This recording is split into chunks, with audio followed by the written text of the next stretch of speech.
That's really uncool of you. You don't stop a man mid Vanilla Ice and be like, "We're going live." You let him go live with his Vanilla Ice. I should have. You know what? I should have warned you. I should have just Rolling. let you And go my live. 5.0 with my rag top down so my hair can't flow. Will it ever stop? Yo, I don't know. Turn off the mic and I'll flow to the extreme. Rock the mic like a van. No, rock the mic like a candle. Well, rock the mic like a vandal. Jump stage like a candle. Something like that. Hey, Janine. Do you karaoke? No, I just flow. I free flow. What do you want me to rap about? You know who's really good at karaoke? Who? My ex-husband, Joe. I've done karaoke with him. He's so much fun, and he'll rap, man. He's good. I did karaoke with him 20 years ago. We did a SR-71 right now together. Really? Yeah, I don't know how I remember that because I was trashed when we did it. Those were in your drinking days. How many years have you been sober? I quit drinking. My last beer was September 27th, 2005. That's awesome, man. Yeah. I remember because we would party together, but I did nights. So I got off at midnight. So it's normal for everybody to be trashed by the time we got there. I was like the only person who didn't know you had a problem. Yeah. Yeah. You showed up and you're like, oh, cool, the party started. And was like, well, it started like 10 hours ago for him. Yes. So yes. And it's not going to stop until 6 tomorrow morning. Yeah. Yeah. We were young. Yeah. But no, I don't do karaoke. I just freestyle. Good morning, Victor. Okay. Oh, so you're good. I'm a freestyler. What do you want me to freestyle about? What do you want me to give me a topic? Unless you missed in the last one, I got spray tanned yesterday and I haven't showered yet. Because with skin as fair as mine, I like to leave the solution on as long as possible. She's spray tanned. She's taking it to the van. She's going to go to the park with a guy named Mark. Okay, what do we want to talk about first? 4th of July plans or Britney Spears getting denied? Let's go Britney getting denied first. Let's do heavy and go 4th of July. Let's chase it with something kind of locale because the Britney thing, I mean, we talk so much about it, but it's a heavier subject than a lot of people are giving it. Is it getting enough? I think so. Okay, so there's the Free Britney project going on right now. She asked the judge herself to let her out of the conservatorship. She's being controlled. They're controlling her money. They're controlling her life. All of the things, right? And then it comes out yesterday that she got denied. The judge denied her, and her dad is still a conservator. What are we not seeing? There has to be something, right? So, there has to be something we don't know. First of all, and I'm not saying this from a soapbox, and I think you'll agree with me. First of all, like let's not discount the fact that we're publicly picking apart somebody's mental health and conservatorship with that. So like on that topic alone, it seems a little taboo to be like looking at it from that angle. But on that same token, we grew up with Britney, right? Like she's a generational icon for us. I think that we're all legitimately shifting from Britney's crazy to what's happening to Britney right now because this doesn't seem right. I think it's from concern. Yeah, we're coming from a place of concern now. Yeah. Hi, Lana. Love you. I cannot. When we got that yesterday and it said she was denied, I was like, whoa, what? I thought for sure. But I don't know. There has to be something. I mean, because there's what. And I'm not saying something on her. And I'm not saying something like, I'm not saying there's something wrong with her that we are not seeing. That is not what I'm meaning.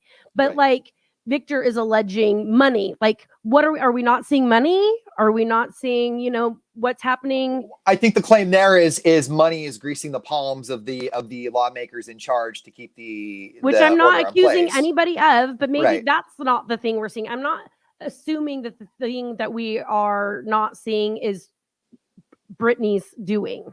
But it could be too. Like there has to be something. What are we not seeing? Is Britney which one is not telling the truth? Is Britney not telling the truth when she's saying that she's being told she has to keep her IUD in and that she is being forced to go up on stage with a really high fever? Or is her dad not telling the truth when he's saying none of that is true and we're simply looking out for her best interest and she's not in a place right now where she can manage her money and her life on her own? She needs this help.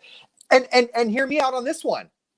Maybe this is a conservatorship denied with a caveat. Maybe this is conservatorship denied because we're talking about a 40-year-old woman right now who's never managed a multi-million dollar estate. When she walks out of here, she's got acres at her disposal and a bank account that's got more zeros than any of us have ever seen on our bank account. Maybe it's like what happens when she's just let go with that? You know, I mean, maybe it's.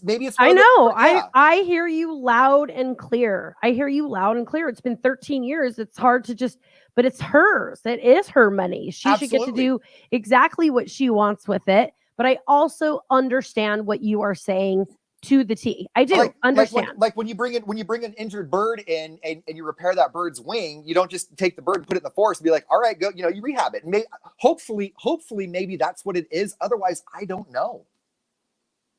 I want to do that. Can somebody rehab me? Right. Here's how you go back into the world and do the money and do the finances and do the things. Like, I would love for somebody to come in and be like, here's how we're going to start doing things. Right. And help me get my act together. You know what I mean? Like, one of my biggest fears. Lana. Yes. I absolutely agree. Mm-hmm. I absolutely agree. But then I also think to myself that if a rational, Lana pragmatic, says if she wants to blow every penny, it's her money. And you're correct. Absolutely, 100%. And I'm just wondering if a pragmatic judge is looking at that and saying, 1,000,000%, but for the last 13 years, you've been treated as a child. And I don't know anyone who turns 18 and gets $10 million and makes all the right decisions. You see it in the NBA all the time, that you get these people out of college who didn't have anything but a scholarship and got, $8 million their first year, and they go broke after they retire from the NBA because nobody ever taught them about credit or living, budgeting, any of that. Lotto winners are the same. You know how many of those episodes of shows that I've watched about how these people won millions and bazillions of dollars and now they're broke again? Yeah. Yeah. So maybe it is handling them with soft gloves on a legal level, but then also, if there's a program that can help people like that transition in where they don't make those mistakes and find themselves in awful positions later on in life, why not? Yeah. If that's the case, people should be taught young about the credit and the finances and but when you're handed $1 bazillion, how do you just, I would be a spender. I know me for sure. And what that is why. What did they teach you? What did they teach you in your econ class when you took economics in high school? What were they teaching you? Right. Same. That uncomfortable silence. Mathy same for me in economics. Exactly. My econ class. Okay, you know what my econ class taught me? Good morning, Jennifer. My econ class, I remember this vividly. Mr. Davis. Well, I don't remember the name. I think that was his name. Anyway, he had an exercise for us at the end of the semester where we had to go through the motions of trying to rent our own apartment. So we had to call an apartment complex, submit the application, go through the credit check process, go through how much money we would have to put down just to get a 1-bedroom apartment and what it would cost to also move out and the expenses that were incurred in that. And that was like the last 2 weeks of our class with him. So like, it was a fun experiment, but we didn't take a whole lot away. We didn't learn about what your credit score was, what establishing credit even meant. Yep. Equity, none of that stuff, right? So when I rented Titanic at Blockbuster and just decided that Blockbuster didn't need Titanic back, I didn't know that Titanic was going to plummet my credit down to a 504. Well, it doesn't belong to you. You should have just taken it back. And I thought that was going to be a scenario where I would just get a bill in the mail that was like, hey, just like Walmart, buy Titanic. I didn't realize that Blockbuster paid like $100 for each VHS. And consumers at Walmart paid less, right? So, but I never learned about credit. I didn't know. I know. So, I agree with you. Brittany's got how much money? Bazillions. My first paycheck at Burger King was $300. Yeah, and you spent it in a quickness, huh? Right. What is she going to do with that money? If that's what's going on. But that's it's her money, right? But it's her money, so. And I'm just wondering if they're going to transition her in. And then once she has the knowledge, then whatever you do with it, you do with it, but as a judge, can I in my own mind, let this woman go with all of that without any sort of knowledge on what she should do with it first? Yes. And if I was in that kind of headspace, I would hope somebody would help me, because we've talked about it a little bit. I was diagnosed with bipolar disorder. And part of my manic episodes, I just spend money, and it's a mental thing. Like literally know I shouldn't be doing it, and I still do it. And that's a mental health issue. And I need to lock it up. And I've been better about returning things. And I know people who don't believe in mental health or whatever be like, well, lock it up. If you know you shouldn't be doing it, why are you buying it? Because she's impulsive, because she has a condition. I have a mental disorder. I'm impulsive, and I buy things that sometimes I can't afford, and then I have to go return it. So like from Prime Day the other day, I returned like all of that stuff. It was like $180 worth of. I don't have an extra $180 laying around. Right. And I went through those Dave Ramsey courses, and I got my budget in order, but I still like get into it. So I couldn't imagine somebody handing me $1 million and me not knowing I have to go to my sister and her husband who are like it and ask for some help. Right. I know me well enough to know I would have to ask for help. What do you think I'm going to do when Dogecoin launches hardcore? I agree with you, Julie. And that's why the kids are hanging out with their dad. But see, and here's the thing. I agree with all of that. I agree that parents should teach their children. I agree that schools should have things in place, is because when you think about it, seniors in high schools are 18 years old. Some of them, they're full grown adults. They can have credit in high school. So why not have something that teaches them that? But if the parents and the teachers fail at that level, I don't think there's anything wrong with having systems in place that step in and say, hey, here's some things that you may need to know before you get cut loose with all of this that can dramatically affect your life. Right? Yeah, I agree with you. That being said, even if somebody showed me what to do with that money, it's over. That's what I'm telling you. I would have to call in some help. I would. Somebody I trusted. You know what I mean? With I would, because I know me well enough to know that I would just blow through it. Even with somebody I trust. And I know better. And I know better because I've had to pull myself out of debt before. I know better because it was hard. Because you're adulting when you get excited when they send you your credit score went up, But I still get in some of those mental states where I just am spent and I can't afford some of the things and I have to return them. Okay, but I used to not return them. Consider what you just said. Right? Is that if you had that kind of money, you'd have to have somebody helping you, right? Because you'd go through it. Because and at the end of the day, what is that person who's helping you? What are they really doing anyway? Because if you see something you want and they say no, you can't do that, you can be like, yeah, I'm going to do it anyway. Give me my money. Right? See, that's why it would have to be it would literally have to be my sister because she doesn't care what I have to say. Now she'll be like, no, you're going to change your mind in 24 hours. Let's talk about it another time. Right. But at the end of the day, I haven't changed my mind. Give me my money. Yeah. Now, Brittany, with millions of dollars, that judge probably looked at that and said, oh, she can now say, yeah, mine. Give me maybe the judge was like, hey, take a Dave Ramsey course and then come back. Right. I would totally listen to a Dave Ramsey Brittany podcast. Oh my God. For surezies, though. Where he's helping her how to divide her millions of dollars. Oops, wouldn't that be? I bought it again. All right, let's lighten it up. 4th of July weekend, what are your plans? I don't know. Nothing? You're going to be chilling, staycationing in it? I don't know. I do know we are doing the main stage at the parade. You are going to be on the main stage with Chris Murphy at the parade, 9:30 downtown Modesto, and there will be fireworks at John Thurman Field later that night. Chris Murphy hit me up yesterday. I've known the guy for like 20 years now, right? Way back in the day when I worked at another radio station in town when streaming things was like new. Chris Murphy was like one of the first ones to he would stream live shows back in like 99, 2000 in Modesto, right? So it was really cool to watch that happen. But he reminded me yesterday of my terrible fashion choices in 2002. So I went ahead and posted it to my Facebook and highlighted some of the things that I promised and vowed to never do again. Which, did you see our friend Kelly O'Donnell was like, you didn't have to circle these things for us. Like, we can see it. Can we screen share? Is there any way to screen share on here? Send me the photo and I'll pull it up. Okay, I'll do that right now, and I can talk while you're talking text too. it to me. Can you Yes. text message it to me? Do you need it in a text? I can't do it on Facebook. You could do it on Facebook. I'll figure it out. Okay. Okay. So we're gonna show his terrible fashion choices. It's coming. But you're going to be right at the now. parade this weekend, and you're going to be at the main stage, and I think you're going to slay it. Just send it to you. Am I putting too much pressure on you? How much I keep telling you that I think you're going to slay it?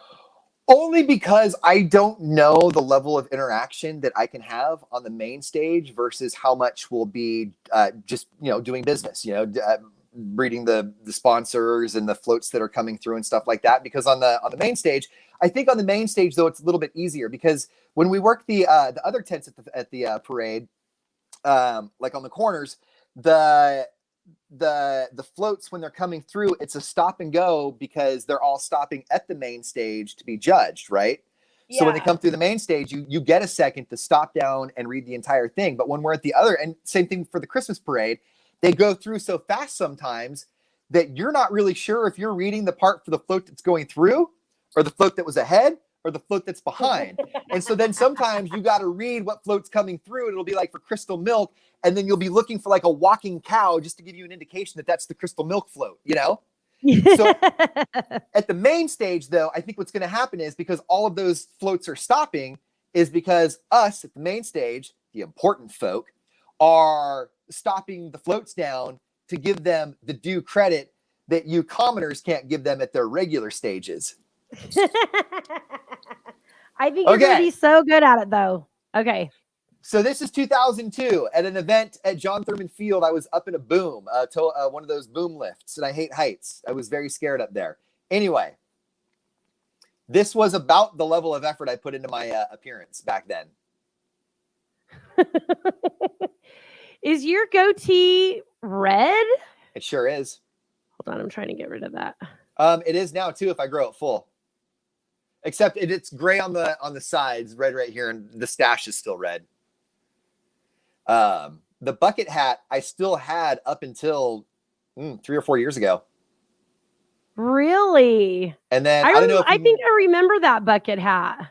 It was when Edward Norton was really big, and Edward Norton sported a bucket hat in, I can't remember what it was.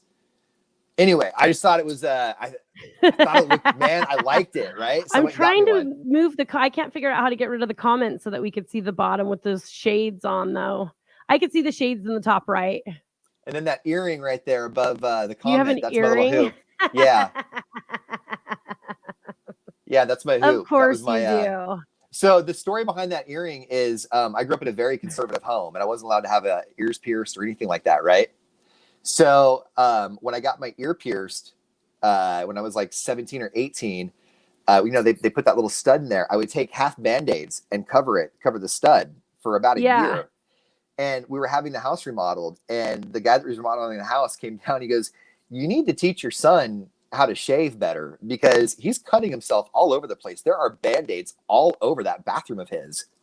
Because every time I went downstairs, I had to recover my earring. So anyway, they never saw your ear. That didn't make it worse. Oh, you had to pop it back in. So well, no, because I had long hair at the time. So I was in between the hair and the. You are a fashion icon. No, I'm a fashion before. When they do like before and afters, I'm the like, here's the tragic before, and then they pick out a totally different actor who looks awesome, and here's the after. Oh man, you're slaying it in the style department. So I don't know why I keep using that word slay. Do you want to know why that picture actually crushes my soul right now? Because there's a girl. There's only one reason. Well, there's many, but one of them. There's this girl that I dated and spent some time with after my wife left. Who, when we were talking, she was telling me what she was into, and I don't fit the bill now of what she's attracted to. She's like, "Oh man," she goes, "I love that, just like a nice, like big nose and a beer belly and lots of facial hair and just that rugged Like, Oh yeah, I'm a chubby chaser too. and she was really into I like me. a thick guy. She was really into me in 2002, and she's not into me now. So Really? So Well, apparently in 2002, Ian fit that bill. I don't So want to like, date 2002 Ian. I I don't didn't. want to date 2021 Ian though either. So anyway, the Madden and Riley live stream is where you come. Like, if you had self-esteem, you don't have it when you're done here, unless you're watching me, and it's one of those like, oh, well, now I feel better about myself. Yes. Oh, that guy's in the dating pool. I got this covered. I'm good. Right. He's single. All right. We have a chance. All right, you guys. So Honey's Air and Solar, hit them up and get your AC tuned up. I dominated all of that. I didn't get you a chance to tell us what you were doing for the 4th. I'm so sorry. I ranted. We got tomorrow. Okay. I'm sorry. I talked a lot. Tomorrow we're going to talk about I loved it. I love listening to you talk. Okay. We're going to talk about how you vacation because I assume something about you. Do you want me to say it now or tomorrow? Yes, I want you to say it now. I assume that you need to control the whole situation. We'll call me. We'll call B. Okay. We'll talk about that. I don't need to control the conversation. I didn't give you a column B, but if you want to give yourself a column B. I don't need to control the situation. I just need there to be some form of structure. If you want to plan it or be in charge, that's cool. Just have some form of structure. And if you don't want to have a form of structure, then let me structure it. What do you assume about me before we talk about it tomorrow on the show? On vacations? Mm-hmm. Oh, man. I assume that you either need a rockin' room or a rockin' restaurant. It's got to be one or the other. And if neither one of those two are happening, then it's not a vacation you want to be on. Yes. Am I right? One or the other. Do you want me? Yeah. I have to eat well. You have to eat well. Okay, I'm but chill. if you don't I'm super chill on vacation. If you don't eat well, would you be okay if you were in like the suite? No. It's the food. It's the food. So Okay. if you're watching this, we're going to talk about it on the show tomorrow. So if you want to hit us up with your comments and stuff, we could talk about it. I don't want to drive. And you could take, it could be a 2-hour road trip and we could be on that road for 7 hours. And if you just show me a good time, stop for me to pee and let me choose the food and I'm chill. Okay. Tomorrow morning Super after chill. 7 o'clock, there's a big one. I'm going to hang on to this one. I'm not going to ask you about it now, but I want to know how you do this one thing when you vacation because everybody does it differently and it can divide families. Yeah. Okay. And I would prefer a nicer room, but if you're making me one or the other, I'm going to go food every time. Well, no, I was saying that choose one or the other. I wasn't saying choose one or the other. I was just saying that if your trip didn't have either one of those two components, one or the other, then it's not a trip you'd want to be on. I was saying like if you went on a trip and the food wasn't awesome, but you were in like the presidential suite, you're good. And if you went on a trip and you were a Motel 6, but you were eating at Morton Steakhouse, then you were also good. Yeah, yes. If I have to decide between one or the other, I would rather eat the good food and stay in the cheaper room. Yeah, absolutely. And absolutely. for sure, 100%, 100% of the time. And it needs, I don't care. I need a bathtub. I'll get more angry. Like it could have a wet bar. It could literally have all the best bed, all the cool things. If there is not a bathtub in my room, I kind of get like physically angry. Okay. What I'm going to ask you about tomorrow has nothing to do about the vacation being there itself. Okay. But like I said, it divides families. All right. So put your comments in here, how you vacation, how you travel. And we are going to talk about that tomorrow morning on our show. Okay, you guys. Bye. Bye, guys.